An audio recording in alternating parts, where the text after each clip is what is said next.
So, Scions of Fate. Where to start with this game? Well, first, let's get a little backstory. After I quit Silk Road, I went through a slew of MMOs that focused on dark, gritty realism. I might talk about them individually someday, but honestly, I don't even remember what half of them were called. They didn't last over a week, and I don't think I got past level 10 on any of them, at least not without power leveling with someone. Then the same friend who showed me Silk Road and I were essentially just trawling the internet for free MMOs when we came across Scions of Fate. It looked, well, intriguing.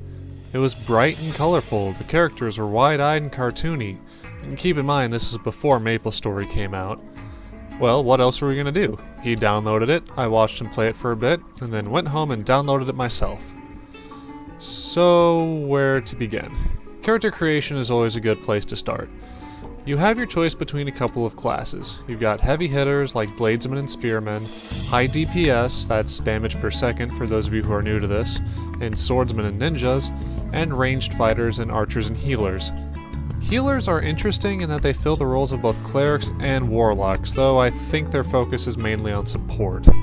But as a kid who grew up on Harry Potter and Hogwarts, I always like playing a wizard when I can. So how's customization? It's alright, I guess. It's notch up from Silk Road, but that's not saying much. You choose a hairstyle, hair color, facial structure, and a voice. Your outfit is picked for you based on your class, which when I come to think of it is pretty standard, but it does inhibit customization a fair bit. Once your character is done, you're dropped off on either Earth 1 or Earth 2. And yeah, that's it. No tutorial, no indication of where to go, just dropped off and left to find your own way.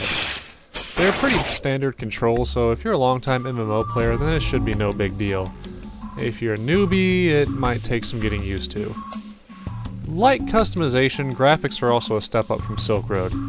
Your character is at least in proportion with his surroundings, and his run looks a bit more believable.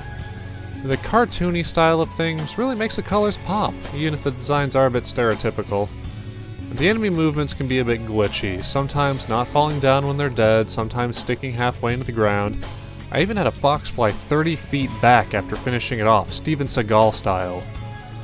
I've said the controls are pretty standard, and so's combat. You have your default continuous attack and your special attacks to throw in. Enemy design is kind of pathetic, especially in the beginning. They're really either just people with varying jobs like Viking or Lumberjack, or they're just animals. Not really even special animals either, just animals. I complimented Silk Road on the straw people and the ninja weasels, and this felt a bit like a downgrade. The controls can also be really sticky, and you'll find yourself clicking several times on enemies before your intent to attack registers. Scions of Fate is also... how do I put this? Well, if you look at your quest list, a ton of them are holiday specials that haven't been taken down yet. And a ton of those are about Valentine's Day, or about relationships, or getting your character married. And then there's the ninja class, which is really just there to appeal to more people. Everything is so chibi-fied. I think that's it. This game is really just trying really hard to be appealing, but doesn't have much substance or new ideas in it as far as gameplay. So why did I play it? Heck, why did I enjoy playing it? Because as standard as the gameplay is, and as much as many parts seem to just be pleading for attention, it's a different style. It's not taking itself too seriously. It embraces a sillier side of design. It's not trying to out-grit everything else out there. That was totally new and unique for me, and it made the game stand out. It also doesn't take that much hard disk space, so that was another plus. Objectively, Scions of Fate isn't that good. It's run-of-the-mill, its designs are lacking, and its focus is on all of the wrong things.